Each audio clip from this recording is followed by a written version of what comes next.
Welcome back नाजरीन। और अब बात करते हैं कुछ मईशत की और ये जानने की कोशिश करते हैं कि मईशत किस तरफ जा रही है और इसका जो आउटलुक है वो क्या कहता है। हमारे साथ हमारे मेहमान मौजूद होंगे टेलीफोन पर मोहतरम उबैद मुजफ्फर साहब। उबैद मुजफ्फर साहब जो हैं वो मैनेजिंग पार्टनर हैं और ग्रुप सीईओ हैं उम्मा इन्वेस्टमेंट मार्केट के। अस्सलाम वालेकुम उबैद साहब। वालेकुम अस्सलाम वरहमतुल्लाहि ताला वबरकातुहू। उबैद साहब ये बताइए कि अब इकोनॉमी का जो आउटलुक है वो क्या है पाकिस्तान का और हम किस तरफ जा रहे हैं। बिस्मिल्लाहिर्रहमानिर्रहीम। सबसे पहले तो अख्तर शाहीन साहब आपका मशकूर हूँ कि आपने अपने प्रोग्राम में मदऊ किया और मेट्रो मैटर्स के मोहतरम सामीन और सामियात नाज़रीन और नाज़रात की खिदमत में अस्सलाम वालेकुम वरहमतुल्लाहि ताला वबरकातुहू। पाकिस्तान की इकोनॉमी आउटलुक के हवाले से आपने जानना चाहा है और इकोनॉमी और इन्वेस्टमेंट इन्वायरमेंट के हवाले से आपने जानना चाहा है, तो सबसे पहले मैं आपको एक छोटी सी बात बताऊं कि stock market is the key barometer of any economy. What ever the sector is profitable, it means it is growing, but the current outlook is bit different. हमारे पास अभी 35 सेक्टर्स हैं और 530 स्क्रिप्ट्स मींस यानी 35 इंडस्ट्रीज के अंदर 530 businesses हैं जो कि हमारी इकोनॉमी के हिसाब से इनफ नहीं है। We should focus on the sectors and scripts increment. Like schooling sector जो है वो अभी तक हमारे पास लिस्टेड नहीं हुआ है। इन्वेस्टमेंट बैंक सेक्टर जो होता है जिसे हम ब्रोकरेज हाउस सेक्टर भी कहते हैं, इसका सबसे बड़ा फायदा इस तरह से होता है जैसे कि अभी आपने देखा होगा कि रिसेंट एग्जांपल इंडिया के अंदर फ्यूचर रिटेल को जब कोलैप्स करने का सामना हुआ, डिफॉल्ट सेक्टर के अंदर वो आ गई, तो उस वक्त रिलायंस रिटेल और अमेजॉन दुनिया की दो बड़ी कंपनीज के दरमियान कंपटीशन चल रहा है कि किस तरह से इस सेक्टर को, इस कंपनी को टेक ओवर किया जाए। तो ये उनकी इन्वेस्टमेंट बैंकिंग की कामयाबी कहलाती है। अगर हमारा भी इन्वेस्टमेंट बैंकिंग सेक्टर थोड़ा सा मजबूत हो जाए और ब्रोकरेज हाउसेज ज्यादा से ज्यादा लिस्टेड हो हमारे अपने स्टॉक मार्केट के अंदर, तो लोगों का रुझान ज्यादा बनता है। तीसरा, मीडिया सेक्टर भी हमारा बिल्कुल इंक्लूडेड नहीं है, इनलिस्टेड नहीं है पाकिस्तान स्टॉक मार्केट के अंदर, तो ये बूम बनाते हैं। एक जनरल मेथड के बारे में थोड़ा सा बताना चाहूंगा आपको कि एक जनरल मेथड होता है जानने का कि स्टॉक मार्केट के अंदर स्क्रिप्ट्स की स्ट्रेंथ क्या है। तो ये हमेशा कंसीडर की जाती है should be equal to 0.001% to the total population. यानी आपकी जितनी पॉपुलेशन है, जैसे पाकिस्तान की पॉपुलेशन 25 करोड़ है, तो हम ये एक्सपेक्ट नहीं करते कि 25 करोड़ कंपनीज हो। 25 करोड़ नहीं, 2 करोड़ 50 लाख नहीं, 25 लाख नहीं, 2,50,000 भी नहीं, बल्कि 25,000 भी नहीं, 2,500 कंपनीज कम से कम आपकी, यानी 0.001% स्क्रिप्ट्स आपके या कंपनीज आपकी या बिजनेसेस जो है वो लिस्टेड होने चाहिए आपके स्टॉक मार्केट में। सही। तो अभी वैसे क्या पोजीशन है स्टॉक मार्केट में, क्या इतने बिजनेसेस हैं लिस्ट? बिल्कुल, देखें ये जो सेक्टर जिनके मैंने नाम बताया अभी आपको, इनके साथ साथ बहुत सारे सेक्टर्स मजीद इंक्रीज किए जा सकते हैं। अच्छा। सिर्फ 35 सेक्टर्स हमारे अब तक लिस्टेड हैं। अब मैं इसको थोड़ा सा एनालाइज करूंगा इंडस्ट्री वाइज पोजीशन से। मैं अंडरस्टैंड ही करता हूं कि पाकिस्तान स्टॉक एक्सचेंज सेक्टर और इंडस्ट्री वाइज परफॉर्मेंस समरी जो हमें 2020 में मिली है, जिस पर हमें बताती है क्लियर कट के पावर जनरेशन सेक्टर जो हमारा है वो due to crisis heavily invested हुआ है। So we should expect more as a researcher in the coming year, क्योंकि पावर जनरेशन में यकीनन अभी मजीद ग्रोथ आने का बहुत चांस बाकी है। इसीलिए ये 2020 में भी नंबर 1 रहा है इन्वेस्टमेंट के हवाले से। लोगों ने सबसे ज्यादा इन्वेस्टमेंट इस सेक्टर में की है। उसके बाद जो सबसे ज्यादा कह लीजिए कि टॉप पे रहा है वो है नंबर 2 पे टेक्नोलॉजी सेक्टर, जो कि आपको इसकी बेसिक से एग्जांपल इससे भी पता चल जाती है कि सिस्टम्स लिमिटेड, नेटसोल टेक्नोलॉजी और एवेंसियन, इन 3 कंपनीज ने बेहतरीन मुनाफा कमाया है और बहुत अच्छा रिकॉर्ड मुनाफा कमाया और बहुत अच्छे रिजल्ट शो किए हैं। तो सेकंड पे जो हमारा सेक्टर इस वक्त 2020 के अंदर रहा है परफॉर्मेंस समरी के हिसाब से, जो कि पाकिस्तान स्टॉक एक्सचेंज ने इशू की है, वो टेक्नोलॉजी सेक्टर रहा है। थर्ड पे हमारा food and personal care sector रहा है। फोर्थ पे हमारा सीमेंट नंबर 4 पे रहा है। Reason why, because cement sector is in number 4 requires.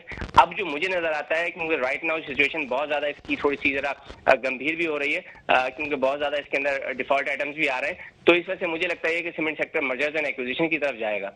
अच्छा, ये बताइए कि आपने सीमेंट सेक्टर की बात की, तो सीमेंट सेक्टर और एनर्जी सेक्टर के हवाले से जो पाकिस्तान स्टॉक एक्सचेंज की वेबसाइट है और समरी जो उन्होंने सेक्टर वाइज शेयर की हुई है, उसमें कुछ कंपनीज डिफॉल्ट भी कर रही हैं, डिफॉल्ट शो हो रही है। इसका क्या मतलब है?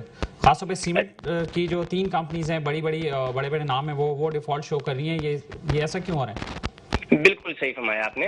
दरअसल there are 2 types of defaulted scripts और बिजनेसेस। मेजर डिफॉल्ट और माइनर डिफॉल्ट, यानी दो टाइप के डिफॉल्ट्स होते हैं, या तो मेजर डिफॉल्ट होता है या माइनर डिफॉल्ट होता है।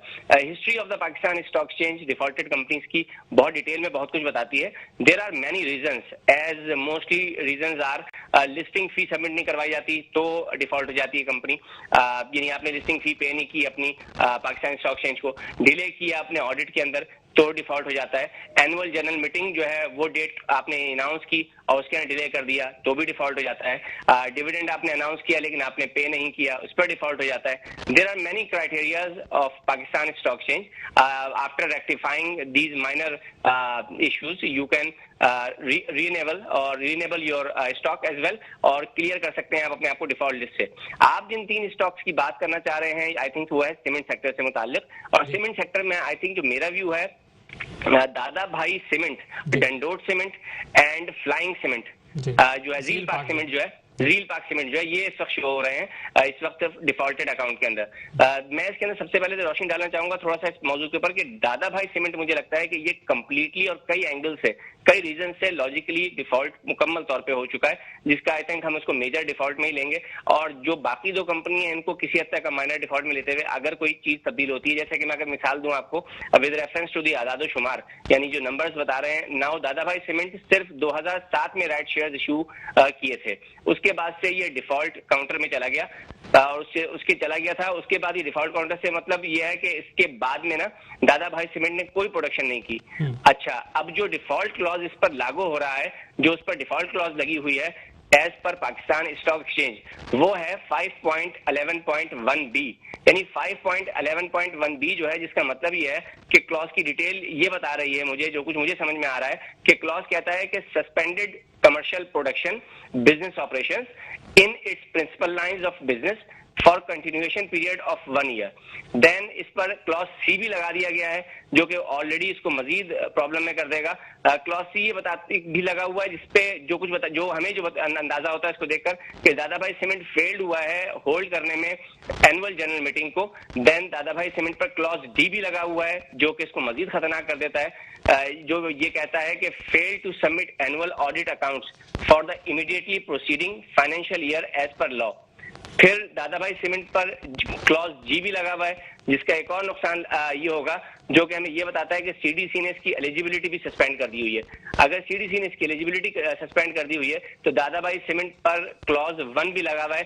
क्लॉज 1 लगने से ये होगा कि इसकी जो स्टैट्यूटरी ऑडिट है वो has been qualified options on going concern. इसका मतलब ये होता है कि पाकिस्तान स्टॉक एक्सचेंज को नहीं लगता कि आगे ये दादा भाई सीमेंट कंपनी चल पाएगी। और एल क्लॉज लगाने से इसके साथ जो इसके साथ मजीद एडिटिव लगा हुआ है वो ये है कि एल क्लॉज इसमें लगा हुआ है जो बताता है कि show cause notice for the winding up has been issued, यानी अगर इसको शो कॉज इशू कर दिया गया है वाइंडिंग अप करने का तो दादा Bhai cement by the commission अगर ये इस तरह का कोई इशू आता है तो ये सूरत हाल बहुत मजीद डेंजरस होती चली जाएगी।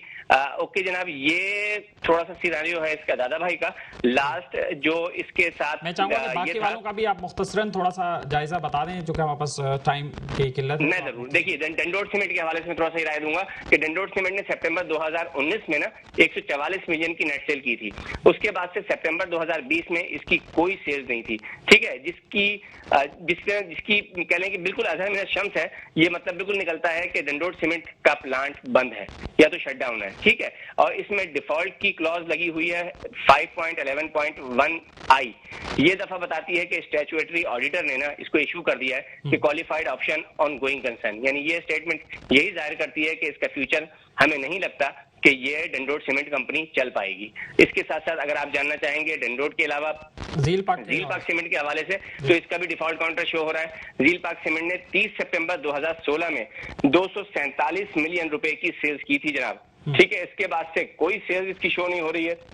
इसके बुक ऑफ अकाउंट्स में रील पाक सीमेंट पे ऑडिटर्स ने डिफॉल्ट क्लॉज वही लगाया है कि 5.11.1c। ये क्लॉज कहता है कि रील पाक सीमेंट जो है जनाब फेल हो गया है एनुअल जनरल मीटिंग का जो क्लॉज होता है। क्लॉज डी भी इसके ऊपर लगा हुआ है जो कहता है कि जनाब रील पाक सीमेंट फेल्ड हुआ है सबमिट करने में annual audit reports, annual accounts reports for the immediate proceeding for the financial year as per law. तो इसके भी केसेस वही हैं। लेकिन जो झील पार्क सीमेंट का है, ये होता है कि कभी कभार हमारे पास फॉरेन पोर्टफोलियोज मूव कर जाते हैं, तो इसका टेकअप भी आता है। याद रखिएगा, ये इन 3 कंपनीज के डिफॉल्ट करने से बाकी सीमेंट सेक्टर जो कि 20 कंपनियों पर मुश्तमिल है, उस पर असर नहीं पड़ेगा। डीजी खान सीमेंट ने रिपोर्ट किया 160.8% स्पाइक, मींस ग्रोथ शो किया इसने in its profit, 1.3 billion for the quarter ended December 31, 2020।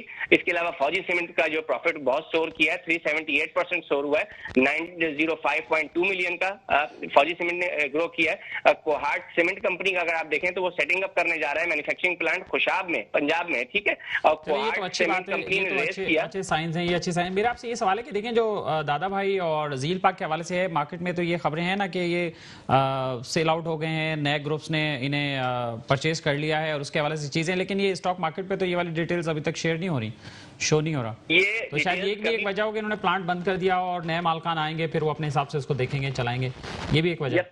यकीनन देखिए, मैं तो इस पे कहूंगा कि mergers and acquisition is indispensable. Mergers and acquisition इस वक्त पाकिस्तान की तमाम ही सेक्टर्स के अंदर, तमाम ही इंडस्ट्रीज के अंदर इंडिस्पेंसिबल नजर आ रहा है। Not only in the cement sector but also in many sectors, whether schools, hotels, bank, power sector, so on and so forth. लेकिन हुआ कुछ यूं है कि अभी जो हमारे बड़े ब्लू चिप्स हैं, जैसे कि लकी सीमेंट हो गया, डीजी खान सीमेंट हो गया, बेस्टर सीमेंट हो गया, कोहाट सीमेंट हो गया, फौजी सीमेंट हो गया, ये अभी इस तरफ अट्रैक्ट होंगे। और ये जो जिनको हम कह रहे हैं डिफॉल्ट आइटम्स, ये डिफॉल्ट आइटम्स आई थिंक ये मर्जर्स एंड एक्विजिशन की तरफ जाएंगे। और दूसरी बात याद रखिएगा, कभी भी किसी कंपनी के टेक्निकल्स को हम व्यू कर सकते हैं, फंडामेंटल्स में क्या चल रहा है ये तो सिर्फ ओनर्स को ही पता होता है। सही सही। उबैद मुजफ्फर साहब, बहुत शुक्रिया आपका। आप इन्वेस्टमेंट मार्केट कंसल्टेंट भी हैं और इंडिपेंडेंटली आप अपनी राय देते रहते हैं और हमारे साथ भी आप मौजूद रहे हैं। बहुत शुक्रिया आपके वक्त का।